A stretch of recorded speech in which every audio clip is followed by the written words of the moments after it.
কারগুলো, বিধবাদের জীবনের অকথ্য যন্ত্রণা, লাঞ্ছনা, এগুলি থেকে বের করে এনেছিলেন রাজা রামমোহন রায়। আমাদের সমাজকে একটা নতুন ধাঁচে গড়েছিলেন।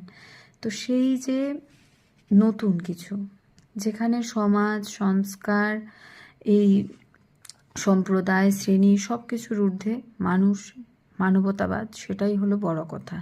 মূলত এই বিষয়টাই বোঝাতে চেয়েছেন এবং বলছেন যে একটা সময় দৈবলিখন বলে চালানো হয়েছিল, যা প্রতিকারযোগ্য, যা সহজেই সমাজ থেকে মুছে ফেলা যায়, সেগুলিকে বলা হয়েছিল বিধাতার দেওয়া কোনো নিয়ম নীতি বলে, যেগুলো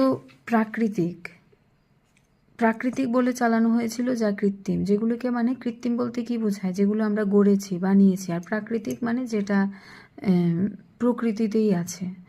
যেই কুসংস্কারগুলো আমরা নিজেরা তৈরি করেছি, সেই কৃত্রিম কিছুকে প্রাকৃতিক বলে চালানো হয়েছে।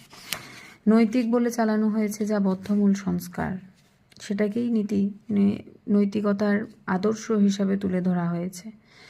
তো বিদ্রোহ শুরু হয়েছিল ইউরোপের রেনেসাঁসের সময় থেকে, এবং বিদ্রোহ যখন শুরু হয় সেটা শুধুমাত্র ইউরোপের ঘরোয়া বিষয় নয়, বোঝাতে চেয়েছে যেমন আমাদের অহিংস সত্যাগ্রহ, যেটার প্রভাব পড়েছিল সমগ্র বিশ্বে, সেটা শুধুমাত্র তখন সেটা আমার হয়ে রয়নি, সেটা সবার হয়ে গিয়েছিল।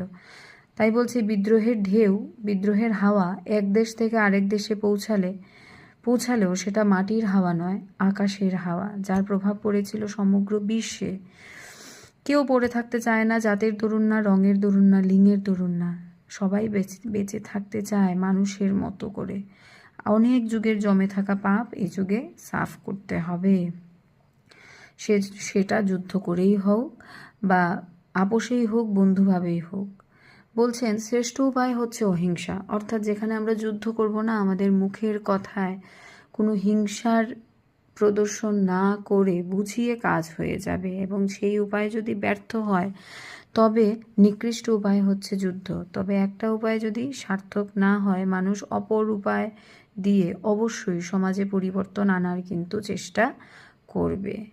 মূলত কিন্তু সেই যে স্বাধীনতা আন্দোলনের আগে আমার মনে হয় তারও একটা ছাপ রয়েছে, যখন মানুষদের এক হওয়ার জন্য, সেই জাতি, ধর্ম, এই সমস্ত কিছুর ভেদাভেদ ভুলে সবাইকে এক হয়ে আমাদের সমাজকে এগিয়ে নিয়ে যাওয়ার জন্য একটা কিন্তু আহ্বান এই অন্নদা শঙ্করের এই প্রবন্ধের মধ্যে কিন্তু রয়েছে। প্রাবন্ধিক এতটা সুন্দর করে লিখেছেন সত্যি।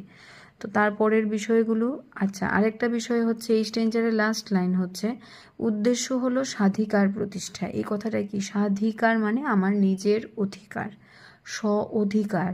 প্রত্যেকে সমাজে নিজের মাথা উঁচু করে বেঁচে থাকতে চায়।